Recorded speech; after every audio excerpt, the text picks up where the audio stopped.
بسم اللہ والصلاة والسلام علی رسول اللہ اما بعد۔ یہ صفحہ نمبر ہے 242 اور 244، آیت نمبر ہے 61۔ اعوذ باللہ من الشیطان الرجیم، بسم اللہ الرحمن الرحیم۔ وَهُوَ الْقَاهِرُ فَوْقَ عِبَادِهِ وَيُرْسِلُ عَلَيْكُمْ حَفَظَةً حَتَّى إِذَا جَاءَ أَحَدَكُمُ الْمَوْتُ تَوَفَّتْهُ رُسُلُنَا وَهُمْ لا يفرطون۔ وَهُوَ الْقَاهِرُ، اور اللہ غالب ہے، فوق عبادہ، اپنے بندوں پر، وَيُرْسِلُ عَلَيْكُمْ حَفَظَةً، اور وہ بھیجتا ہے تم پر حفاظت کرنے والے فرشتے، حَتَّى إِذَا جَاءَ، حتیٰ کہ جب آئے، أَحَدَكُمُ الْمَوْتُ، تم میں سے کسی ایک پر موت، جب موت کا وقت آ جاتا ہے، توفته رسولنا، تو تمہیں فوت کرتے ہیں ہمارے بھیجے ہوئے، یعنی ہمارے فرشتے، وہم لا یفرطون، اور وہ ذرہ برابر بھی کوتاہی نہیں کرتے۔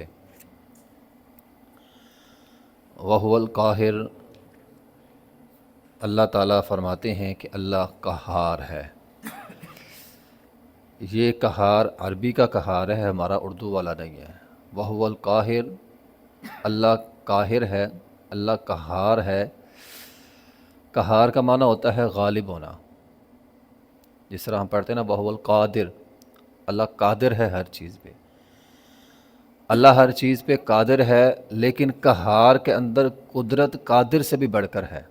یہ ایسے ہی ہے جیسے رحمان اور رحیم ہم پڑھتے ہیں، بسم اللہ الرحمن الرحیم، دونوں کے اندر ہی رحمت ہے، رحمان میں بھی رحمت ہے، رحیم میں بھی رحمت ہے، لیکن رحمان میں رحمت رحیم سے بڑھ کر ہے۔ اسی طرح قہار میں قادر سے بڑھ کر غلبہ ہے۔ قادر کا معنی ہوتا ہے اللہ ہر چیز پہ قادر ہے، اور قہار کا معنی ہوتا ہے اللہ ہر چیز پہ قادر بھی ہے اور دوسروں کو اپنے مد مقابل دوسروں کو قدرت حاصل کرنے پر روکتا بھی ہے، کسی اور کو اپنے سامنے کھڑا بھی نہیں ہونے دیتا۔ تو اللہ اپنے بندوں پر ہر لحاظ سے قادر ہے۔ یعنی قادر کا معنی یہ ہے کہ اللہ نے کائنات کو عدم سے وجود میں لایا، اللہ قادر ہے، اللہ نے کائنات بنا دی۔ آگے قہار کی صفت شروع ہوتی ہے کہ اللہ نے کائنات بنائی بھی اور کائنات چلائی بھی، اس کائنات کے نظام کو چلا بھی رہا ہے، یہ قہار ہے۔ وہ جو حدیث ہے کہ نبی علیہ الصلوۃ والسلام نے فرمایا کل قیامت کا دن ہوگا، اللہ سورج، چاند، ستارے، زمین و آسمان، ساری کائنات کو اپنے دائیں ہاتھ میں پکڑ لے گا۔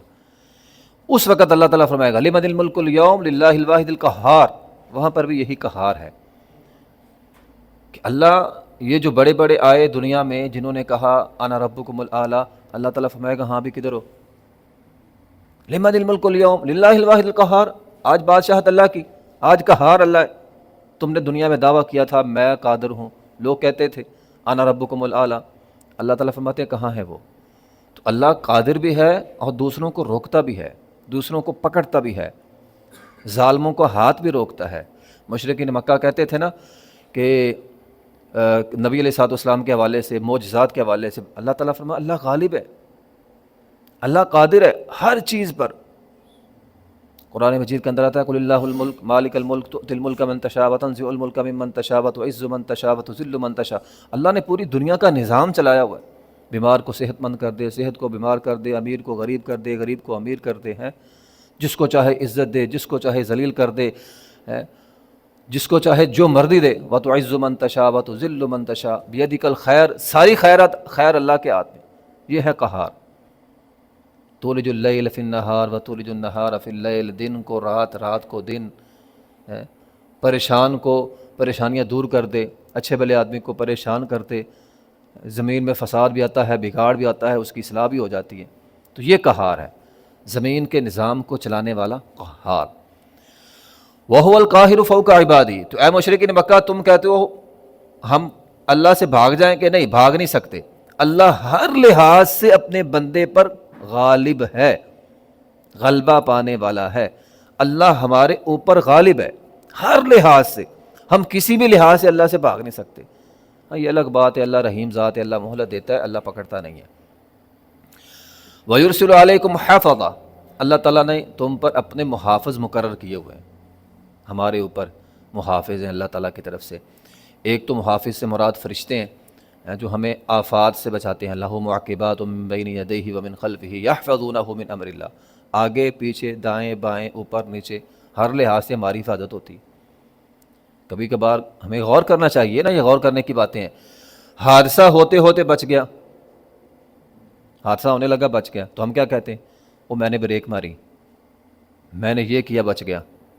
نہیں، اللہ تعالیٰ فرماتے ہیں ہمارے فرشتے تھے، بھی تیری حفاظت اللہ نے کی۔ ہم اللہ کو بھول ہی جاتے ہیں، درمیان سے اللہ کو نکال ہی دیتے ہیں، اور میں نے بریک مارے، اگر میں ایسے نہ کرتا تو میرا حادثہ ہو جانا تھا۔ ہم سارا کریڈٹ اپنے آپ کو دے رہے ہیں کہ میں خود بچاؤں، اور بھائی نہیں، اللہ تعالیٰ فرماتے ہیں لَهُ مُعَقِّبَاتٌ مِّن بَيْنِ يَدَيْهِ وَمِن خَلْفِهِ يَحْفَظُونَهُ مِنْ أَمْرِ اللَّهِ يُرْسِلُ عَلَيْكُمْ حَافِظًا۔ ہم نے آسمان سے حفاظت کرنے والے فرشتے بھیجے، انہوں نے تجھے بچایا۔ ہم یہ بات ہی بھول جاتے ہیں، ہم کہتے ہیں نہیں میں بچاؤں، پر تو بچا نہیں ہے، تجھے بچایا گیا ہے۔ اللہ تیرے پر غالب تھا، وہ جو تیرا ہینڈل ایسے ہو گیا نا، وہ اللہ نے کیا ہے، وہ ایسے بھی ہو سکتا تھا، لگ بھی سکتا تھا۔ تو اللہ قہار ہے۔ اللہ فرماتے ہیں ہم آسمان سے بھیجتے ہیں بچانے والوں کو، حفظہ، حفاظت کرنے والوں کو بھیجتے ہیں، بچانے والوں کو بھیجتے ہیں۔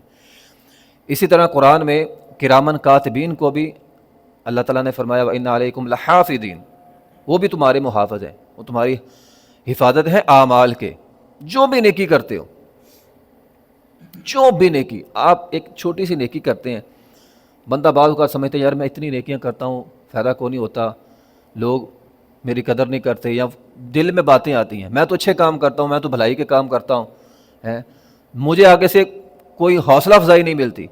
نہ ملے، تیری نیکیوں کے لیے اللہ نے محافظ بنائے، تیری ہر چھوٹی سے چھوٹی نیکی دنیا کے کسی فرد کو نہیں پتہ، لیکن اللہ کو پتہ ہے، اللہ نے نوٹ کر لیا۔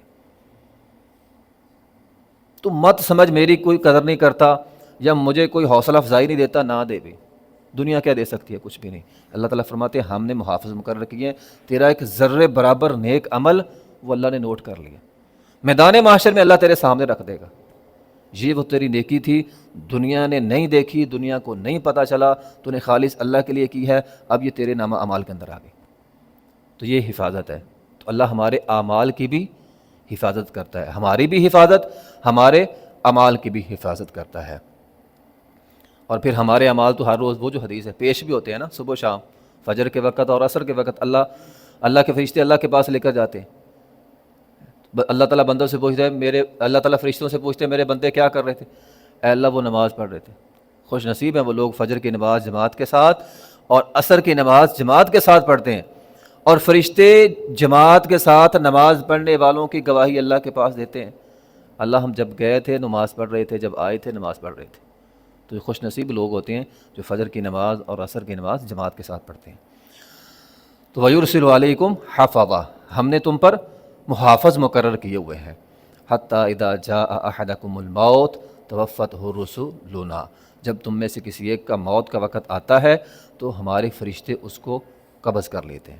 ہمارے ہاں عموماً مشہور یہ ہے اسرائیل، یہ اسرائیل کوئی نام نہیں ہے، ہم موت کے فرشتے کا نام ہم نے اسرائیل رکھا ہے، یہ کسی نہ قرآن کے اندر ہے نہ حدیث کے اندر ہے، ایسے لوگوں کا مشہور ہے۔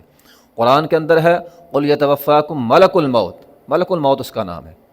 تو اللہ تعالیٰ نے ایک فرشتے کی ذمہ داری لگائی ہے، جب جس کی موت کا وقت آ جاتا ہے اللہ اس کو بھیج دیتے ہیں، وہ آتا ہے اور روح قبض کر لیتا ہے، ملک الموت اس کا نام ہے۔ یہاں پہ اللہ تعالیٰ نے فرمایا توفتہ رسولنا، یہ رسولنا جمع کا صیغہ ہے، یعنی ایک فرشتہ نہیں آتا، کافی سارے فرشتے آتے ہیں۔ تو اگر اس آیت کو اور دیگر احادیث کو سامنے رکھیں تو بات یہ سمجھ آتی ہے کہ جو روح قبض کرتا ہے نا وہ ملک الموت ہی ہے، ایک ہی فرشتہ ہے، ملک الموت اس کا نام ہے، وہ انسان کے جسم سے روح نکالتا ہے۔ باقی اس کے ساتھ اور بہت سارے فرشتے ہوتے ہیں جو اس کے معاونین ہوتے ہیں، جو اس کی مدد کرتے ہیں، جس طرح وہ جو حدیث ہے ایک کہ نیک بندے کی روح قبض کرنی ہو تو جنتی فرشتے آتے ہیں، جنت کا لباس لے کر آتے ہیں، جنت کی خوشبو لے کر آتے ہیں، وہ جنتی سارا پروٹوکول اور استقبال اسے ملتا ہے۔ اور اگر کوئی بد روح ہو تو جہنم کے فرشتے ساتھ ہوتے ہیں اور وہ جہنم سے ٹاٹ لاتے ہیں اور وہ اس کے اندر لپیٹ لیتے ہیں، پھر وہ روح نہیں نکلتی تو پھر وہ فرشتے آتے ہیں، جب روح نہیں نکلتی وہ فرشتے آتے ہیں جو جسم کے اندر گھس جاتے ہیں، وَالنَّازِعَاتِ غَرْقًا وَالنَّاشِطَاتِ نَشْطًا، یہ قرآن کی آیات ہیں کہ جسم کے اندر گھس کر روح کو مار کے وہاں سے نکالتے ہیں۔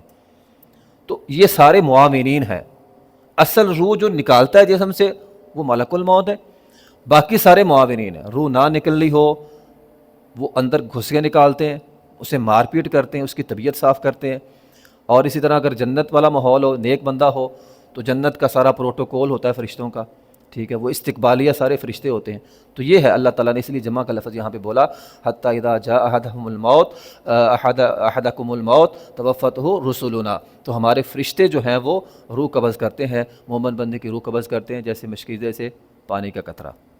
ہاں، موت کے اثرات سخت ہوتے ہیں، موت آ رہی ہے، بندہ دیکھ رہا ہے فرشتوں کو، وہ منظر سخت ہوتا ہے۔ مجھے عائشہ رضی اللہ تعالیٰ فرماتی ہیں نبی علیہ الصلوۃ والسلام کے جب موت کے اثرات، پہلے میرا گمان تھا کہ موت کی سختی صرف بد پر ہوتی ہے، لیکن جب میں نے نبی علیہ الصلوۃ والسلام کو دیکھا آپ پر بھی موت کے اثرات کی سختی تھی۔ تو موت کے جو اثرات ہوتے ہیں اس کی سختی ہوتی ہے۔ ہاں، اس سے آگے جب روح نکلنے کا منظر ہوتا ہے، مومن کی روح نکلتی ہے جیسے مشکیزے سے پانی کا قطرہ، اور بد کی روح وہ میں نے بتا دیا کہ فرشتے اندر مار مار کے جسم کے اندر گھس کے مار مار کے انسان کو نکالتے ہیں۔ اور سورہ قیامہ کے اندر کیا آیا؟ کلا اذا بلغت التراقی، انسان دیکھ لیتا ہے اپنی اس موت کے منظر کو، کلا اذا بلغت التراقی، وہ بندہ کہتا اب میں گیا، اب یہ آگے، اب میں گیا، اب بچت نہیں ہے۔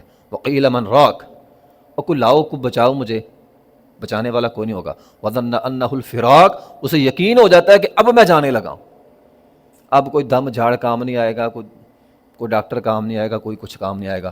والتفت الساق بالساق، انسان کی پنڈلی پنڈلی کے ساتھ مل جاتی ہے۔ الی رب، پھر اسے پتہ چل جاتا ہے کیا؟ الی ربک یومئذ المساق، اب میں اپنے رب کی طرف جا رہا ہوں، ٹھیک ہے۔ اللہ تعالیٰ فرماتے ہیں اب یہ منظر ہے نا، انسان کو یقین ہو گیا اب میں رب کے پاس جا رہا ہوں۔ جیسے رب کے پاس جاتا ہے، آگے قرآن کی آیت کیا ہے؟ فلا صدق ولا صلی، اللہ تعالیٰ فرماتے ہیں تو نے نماز نہیں پڑھی تھی اور بے نماز آ گئے ہو میرے پاس، آ ہی گئے ہو نا۔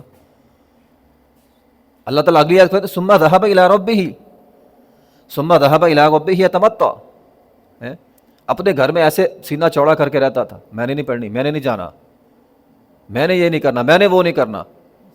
اور اللہ تعالیٰ فرما رہے ہیں فلا صدق ولا صلی، آگے ہو نا، تو نماز نہیں پڑھتا تھا، اب آگے ہو شکنجے میں۔ ایحسب الانسان ان یترک سدی، او انسان تو یہ سمجھتا ہے، پھر وہی بات کہار والی آ گئی، انسان تو یہ سمجھتا ہے تو بے مہار، تیری لگام ہی کوئی نہیں، بے لگام گھوڑا ہے تو نہیں، وہو القاہر فوق عبادہ، اللہ کی لگام تیرے اوپر ہے۔ تو یہ فرشتوں کا منظر ہوگا جب وہ روح قبض کرتے ہیں۔ وہم لا یفرطون، فرط یفرط یعنی وہ کوتاہی نہیں کرتے، جب اللہ نے حکم دینا ہے ایک سیکنڈ کی بھی مہلت نہیں ملنی، اس نے روح قبض کر لینی، ایک لمحے کی بھی کوتاہی نہیں۔ فرشتے کوتاہی نہیں کرتے، انسان کوتاہی کرتا ہے۔ اللہ تعالیٰ نے حکم دے دیا فلاں کی روح قبض کر لو، اس نے کر لینی، اس نے نہیں دیکھنا ایک لمحہ اس کا کتنا قیمتی ہے، یہ سائن کرنے لگا تھا، سائن کر لیتا، ورثاء کو جائیداد مل جانی تھی، حقداروں کو مل ایک سائن کی بھی مہلت نہیں ملے گی۔ وہم لا یفرطون، جب جیسے حکم ہوا تب اس لمحے کے اندر اس نے روح قبض کر لینی، بس ختم۔ تو موت کے فرشتے ذرہ برابر بھی کوتاہی نہیں کرتے، لمحے کا موقع نہیں ملے گا۔ وہ موقع سارے آج موجود ہیں، الحمدللہ ہمارے پاس موجود ہیں، لیکن جب وہ وقت آ گیا تب موقع نہیں ملے گا۔ وآخر دعوانا الحمدللہ رب العالمین۔